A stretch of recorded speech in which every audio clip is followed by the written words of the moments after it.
यह बात आज से करीब 1 साल पहले की है, जब मेरी उम्र 22 साल थी। मैं उस समय अपनी पढ़ाई के सिलसिले में मुंबई आया था। यह शहर मेरे लिए नया था, लेकिन कुछ परिचितों की मदद से मुझे जल्दी ही रहने के लिए एक कमरा मिल गया। यह कमरा एक 3 मंजिला इमारत में था। मैं इमारत के तीसरे और अंतिम फ्लोर पर रहता था। इसी इमारत के दूसरे फ्लोर पर प्रीति भाभी रहती थीं। उनकी उम्र लगभग 30 साल रही होगी। पहली बार जब मैंने उन्हें देखा तो लगा जैसे कोई अप्सरा मेरे सामने खड़ी है। उनके रूप में कुछ ऐसा आकर्षण था कि हर बार उन्हें देखने का मन करता। न सिर्फ उनकी खूबसूरती, बल्कि उनका स्वभाव भी बेहद सरल और मनमोहक था। प्रीति भाभी के पति एक बड़ी कंपनी में काम करते थे और अक्सर काम के सिलसिले में बाहर रहते थे। उनके 1-2 साल का बेटा भी था, लेकिन उन्हें देखकर यह अंदाजा लगाना मुश्किल था कि वे शादीशुदा हैं और एक बच्चे की मां भी हैं। मैं उन्हें देखने के बहाने ढूंढता रहता था। मेरे मन में उनसे बातचीत करने की प्रबल इच्छा थी, लेकिन हर बार मैं अपनी झिझक के कारण चुप रह जाता। एक दिन ऐसा हुआ कि मेरे कुछ कपड़े गलती से ऊपर उनके गैलरी में गिर गए। मैंने इसे एक मौका समझा और उन कपड़ों को लेने के बहाने उनके घर गया। पहली बार उनके दरवाजे पर खड़ा होने पर मेरी धड़कनें तेज हो रही थीं। मैंने दरवाजे की घंटी बजाई। कुछ देर बाद दरवाजा खुला और मैंने उन्हें पहली बार इतने करीब से देखा। वह शायद स्नान करके बाहर आई थीं। उनके गीले बाल उनकी कंधों पर बिखरे हुए थे और उनकी खूबसूरती उस पल में और भी निखर रही थी। उनकी सादगी और सौंदर्य देखकर मैं मंत्रमुग्ध सा हो गया। वह मुझे देखकर हल्का सा मुस्कुराई और चुटकी लेते हुए बोली, ओह हेलो, क्या काम है? तुम कौन हो? उनका यह सवाल सुनते ही मैं थोड़ा घबरा गया। मेरी जुबान अटक रही थी, लेकिन फिर खुद को संभालते हुए मैंने कहा, मैडम, मैं ऊपर वाले फ्लोर पर रहता हूं। मेरे कुछ कपड़े गलती से आपकी गैलरी में गिर गए हैं, उन्हें लेने आया हूं। भाभी ने मेरी ओर देखा और हल्के से मुस्कुराते हुए पूछा, तू ऊपर के फ्लोर पर रहता है? मैंने सिर हिलाकर हाँ में जवाब दिया। उन्होंने कहा, ठीक है, इधर थम जा, मैं तेरे कपड़े लेकर आती हूं। मैं वहीं दरवाजे के पास खड़ा हो गया और उनका इंतजार करने लगा। कुछ देर बाद वह अंदर से मेरे कपड़े लेकर बाहर आईं। कपड़े मेरे हाथ में देते हुए उन्होंने पूछा, तू यहां नया आया है क्या? तेरा नाम क्या है? मैंने थोड़ा झिझकते हुए कहा, मेरा नाम रोहन है और हाँ, मैं कुछ दिन पहले ही यहां आया हूं, पढ़ाई के लिए। भाभी ने सिर हिलाते हुए कहा, अच्छा, ठीक है।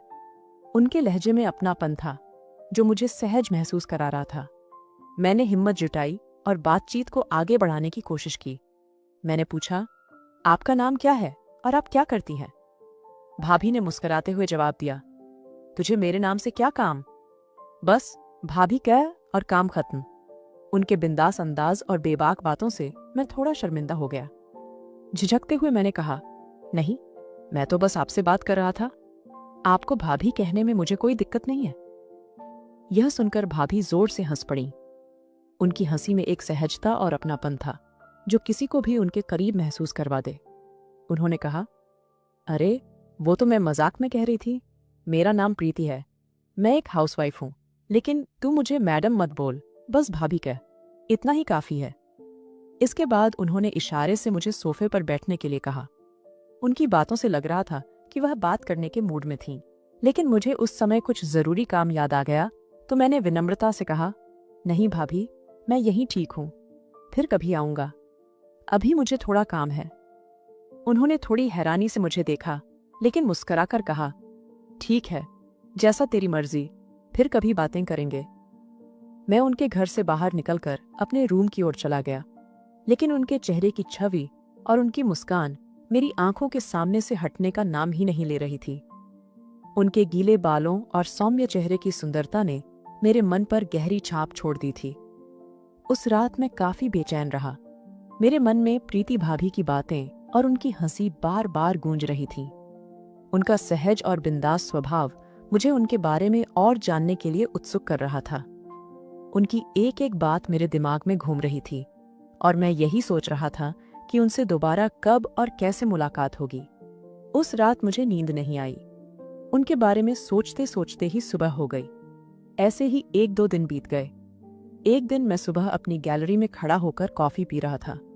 तभी मैंने देखा कि वो अपने गैलरी में कपड़े सूखने के लिए डालने जा रही थी। मुझे देखते ही वो थोड़ी घबरा गईं। फिर उन्होंने साड़ी को ठीक किया और अंदर चली गईं।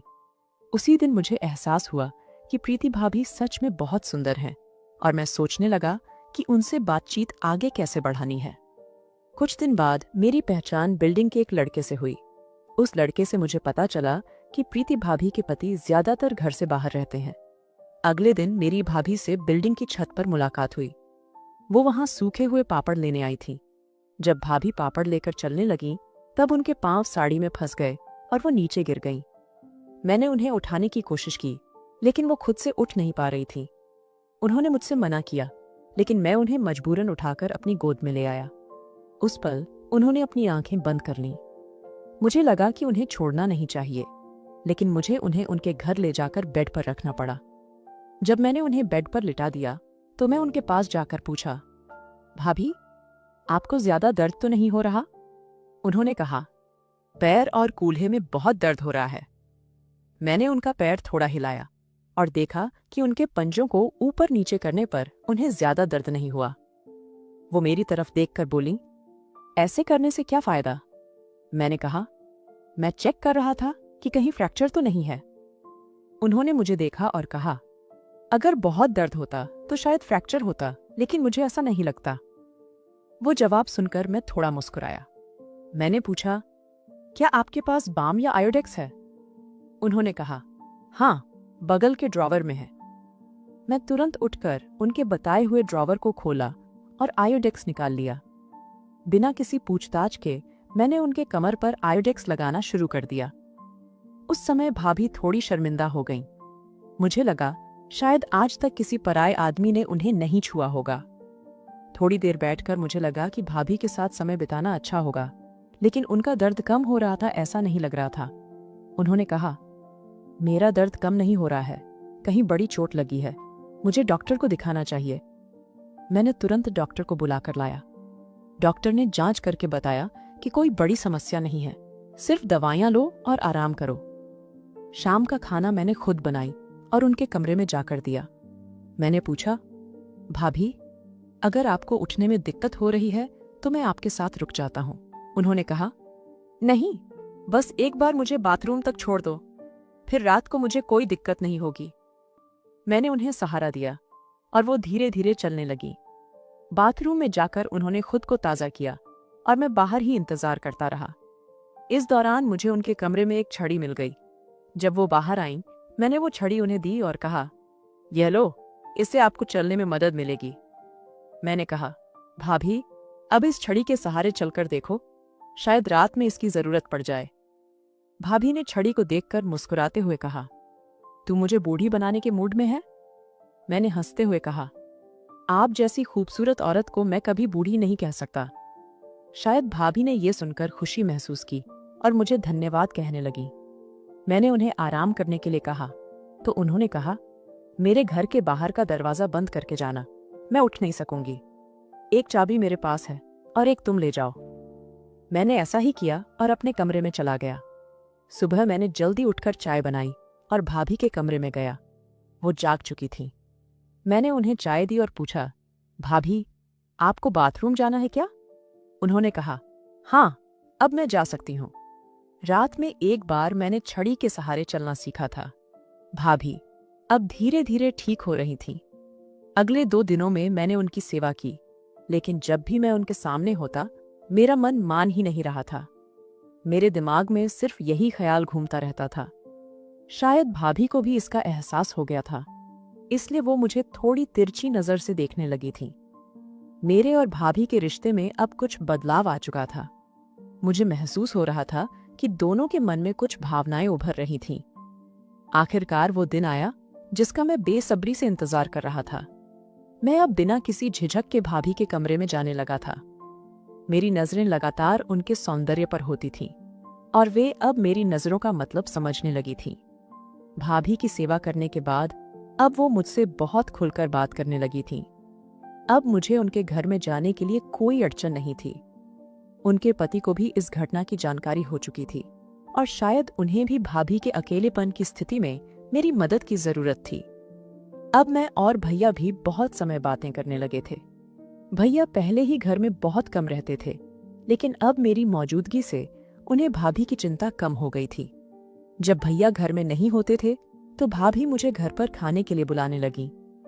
मैं उनके बेटे के साथ भी समय बिताने लगा, जिससे भाभी को आराम मिलता था, लेकिन मेरा ध्यान हमेशा भाभी पर ही रहता था। मैंने उनके आंखों की भावनाओं को कई बार पढ़ लिया था। शायद वे भी मेरी नजरों के अर्थ समझने लगी थी, लेकिन उनके व्यवहार में कोई खास बदलाव नहीं आया, जिससे मेरी उम्मीदें और बढ़ने लगीं। आखिरकार वो दिन आ गया जिसका मैं काफी समय से इंतजार कर रहा था। हम सभी बिल्डिंग वालों ने एक पार्टी आयोजित की थी, जिसमें भाभी भी आने वाली थी। जब मैं भाभी को पार्टी के समय बताने गया तो उन्होंने कहा, आज की पार्टी में तुम्हारे भैया नहीं आ सकेंगे, क्योंकि उन्हें उनकी कंपनी की पार्टी में जाना है। मैंने जवाब दिया, ठीक है भाभी, लेकिन आप तो आ रहे हैं ना?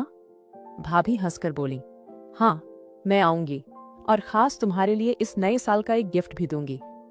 मैं खुशी में पूछने लगा, कौन सा गिफ्ट है?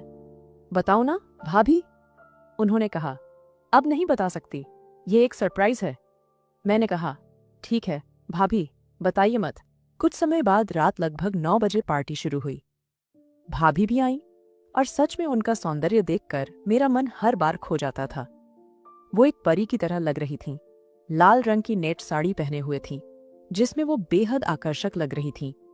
पार्टी में सभी लोग उन्हें देख रहे थे, और महिलाओं में भी उनकी सुंदरता के कारण एक अविश्वसनीय जलन थी। कुछ समय बाद नाच गाना शुरू हुआ, और सब लोग नाचने को तैयार हो गए।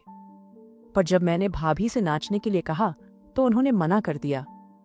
लेकिन जब मैं फिर से आग्रह किया तो उन्होंने अचानक कहा, ऐसा लग रहा है कि मैं सिर्फ तुम्हारे लिए सजकर आई हूं। जब उन्होंने हाँ कहा तो मुझे बहुत खुशी हुई, और हम दोनों नाचने लगे। मैं खुद को रोक नहीं पा रहा था, और भाभी को यह भी समझ में आ गया था कि मेरे मन में क्या चल रहा है, और उन्हें ये सब पसंद आ रहा था, इसलिए उन्होंने कुछ नहीं कहा। नाचते नाचते मैं थोड़ा आगे बढ़कर उनके करीब गया, और भाभी ने मेरे कान में फुसफुसाते हुए कहा, बुद्धू, इतनी छोटी बात बताने में तुझे 3 महीने लग गए। मुझे तुम बहुत अच्छे लगते हो। ये शब्द सुनकर मेरे मन में खुशी के लड्डू फूट गए। अब तो मैं बस पार्टी खत्म होने का इंतजार कर रहा था। हम बस यूं ही नाचते गाते रहे, और रात के 12 बजे सबने एक दूसरे को नए साल की शुभकामनाएं दी। फिर हम सबने मिलकर केक काटा। 1 बजते ही सब घर जाने लगे। मैंने भाभी से अपने गिफ्ट के बारे में पूछा, भाभी, मेरा गिफ्ट कहाँ है? भाभी मुस्कुराते हुए बोली, तेरा गिफ्ट मैं देने वाली हूं। इतना कहकर उन्होंने मेरे गाल पर हाथ फेरा। भाभी आगे आगे चल रही थी, और मैं उनके पीछे पीछे घर की ओर बढ़ा। घर पहुंचते ही भाभी ने मुझे अपने पास खींच लिया। उस समय मैंने पूछा, भाभी, अगर भैया आ गए तो? भाभी बोली, उनका फोन आया था, वो सुबह ही आएंगे। मैंने कहा, ठीक है, लेकिन छोटू का क्या? मैंने उनके बेटे को छोटू कहा। भाभी ने बताया, वो पार्टी के दौरान सो गया था। वो बेडरूम में सो रहा है, और उसके बाद ऐसा लगा जैसे मैं खुद उनका पति हूं। हम दोनों एक दूसरे के साथ वक्त बिताने लगे, जैसे एक पति पत्नी एक दूसरे का साथ देते हैं। भाभी ने कहा, बहुत अच्छा लग रहा है, और आगे बोली, आज जो सुख तूने मुझे दिया वो आज तक मेरे पति से नहीं मिला। अब से मैं तेरी हूं। जब भी तेरे मन में हो मुझे मिल लेना। मैंने कहा, ठीक है भाभी, लेकिन तुम्हें मेरी सारी बातें माननी होंगी। भाभी हंसते हुए बोली, जैसा तू कहेगा वैसा मैं सब करूंगी। आज से मैं तेरी गुलाम हूं। रात के 3 बज चुके थे, और उसके बाद हम दोनों सो गए। सुबह करीब 7 बजे मैंने उठकर देखा, भाभी उस समय कमरे में नहीं थी। मैं किचन में गया तो देखा कि भाभी चाय बना रही थी। उन्होंने कहा, अब तुम्हें यहां नहीं रहना चाहिए, भैया कभी भी आ सकते हैं, उनका फोन आया है। मैंने खुद को रोक लिया और फिर चाय पीकर अपने कमरे की ओर बढ़ा। उस दिन के बाद जैसे मेरा जीवन ही बदल गया। जब भी भैया घर में नहीं होते थे, मैं भाभी के करीब जाने लगता। हम दोनों बहुत बातें करते और मस्ती करते। तो दोस्तों, आपको यह कहानी कैसी लगी? कमेंट करके जरूर बताएं।